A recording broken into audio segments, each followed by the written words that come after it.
اللہ الرحمن الرحیم۔ ویڈیو پسند آئے تو سبسکرائب کریں، بیل آئیکن کو کلک کریں اور لائک اور کمنٹس کریں اور شیئر کرنا مت بھولیں۔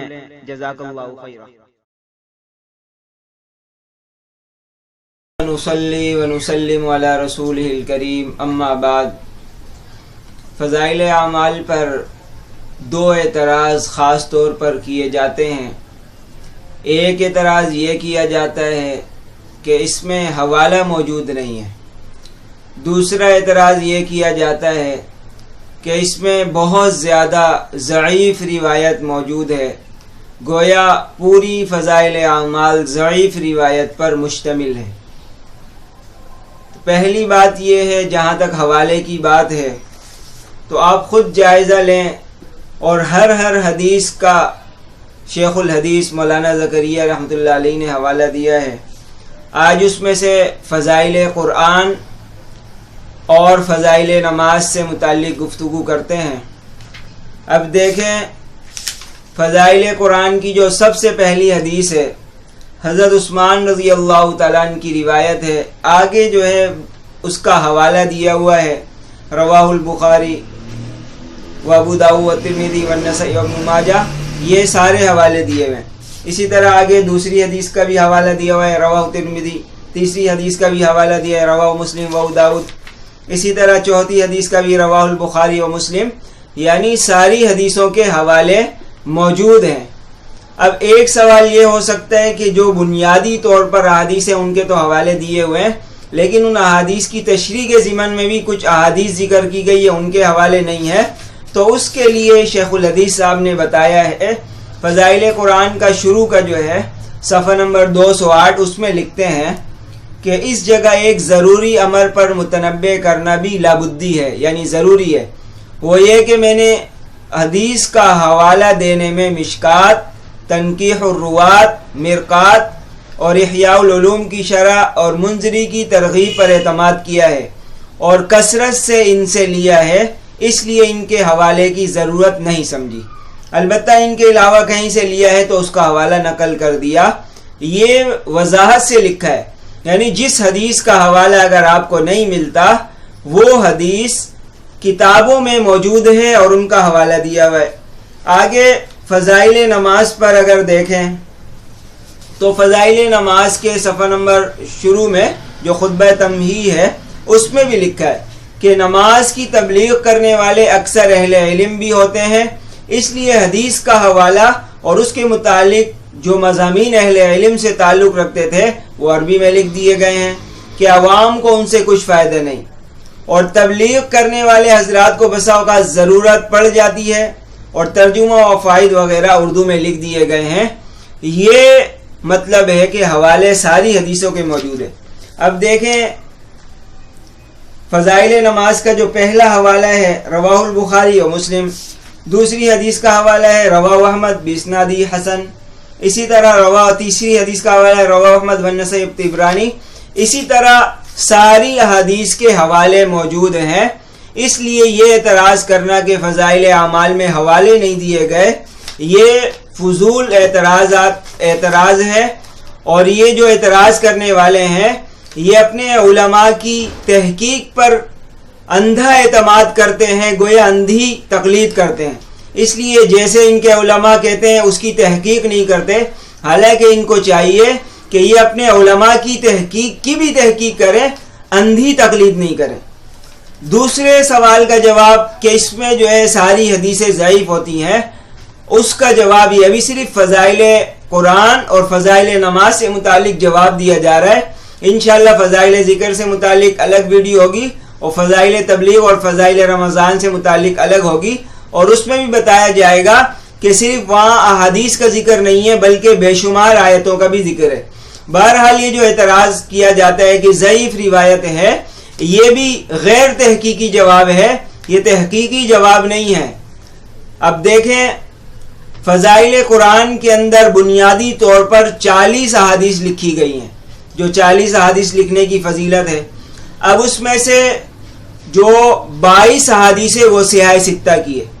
اب آپ خود سوچیں کہ 40 احادیث میں سے اکثر حدیث اگر سیاہ ستہ کی ہو تو کہنا یہ چاہیے، جملہ اس طرح کہنا چاہیے کہ اکثر حدیث تو صحیح ہے لیکن کچھ روایتیں ضعیف ہیں، لیکن عدل و انصاف بالکل گم ہو گیا ہے، اس لیے کہتے ہیں کہ اکثر ضعیف ہے۔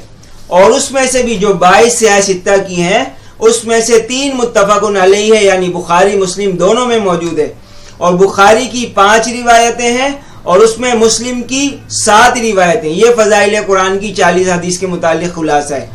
اسی طرح فضائل نماز میں بھی تقریباً 40 حدیث کا ذکر ہے، اس میں سے 23 حدیث سیاہ ستہ کی ہے۔ اور آپ کو پتہ ہے قاعدہ ہوتا ہے فلیل اکثر حکم الکل، کہ جہاں کے لوگ جس کام میں اکثر لگے رہتے ہیں اس کا حکم کل کا حکم لگایا جاتا ہے۔ اس کے لیے مثال دینے کی ضرورت نہیں ہے، سب عقل اور شعور والے ہیں۔ تو 23 حدیث جو فضائل نماز کے اندر ذکر کی گئی ہے وہ سیاہ ستہ کی ہے، اس میں سے بھی 4 متفق علیہ ہے اور 4 بخاری کی اور 7 مسلم شریف کی ہے۔ تو یہ کہنا کہ روایتیں صرف ضعیف ہیں، یہ کہنا تحقیقی بات نہیں ہے، بلکہ اپنے علماء کی اندھی تقلید میں یہ گفتگو کی جا رہی ہے۔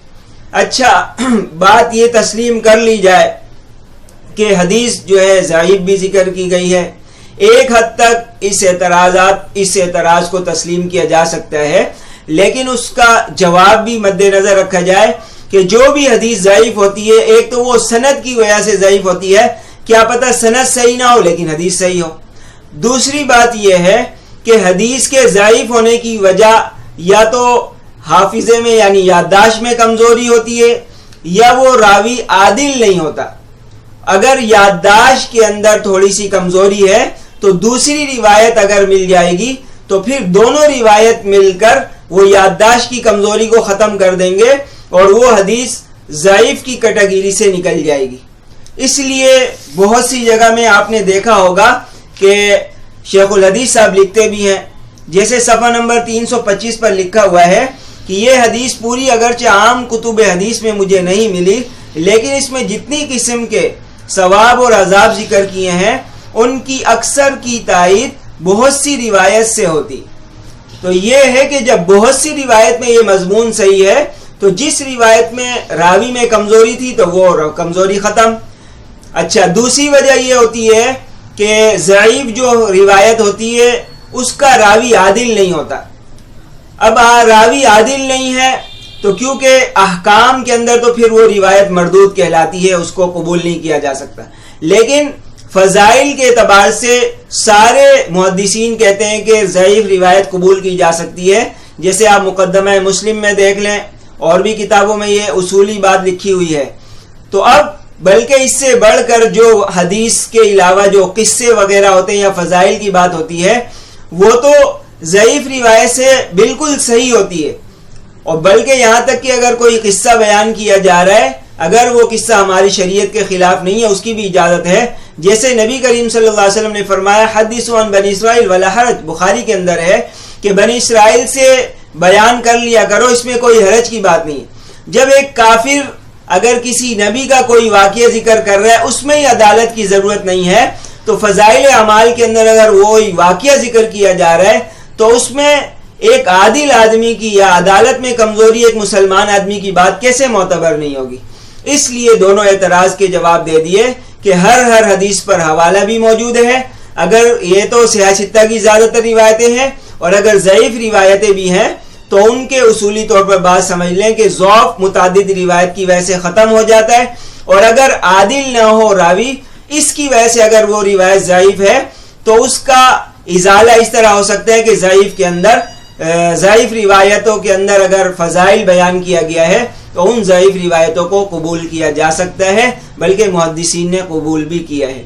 اللہ تعالی ہم سب کو صحیح تحقیق کے مطابق چلنے کی توفیق عطا فرمائے۔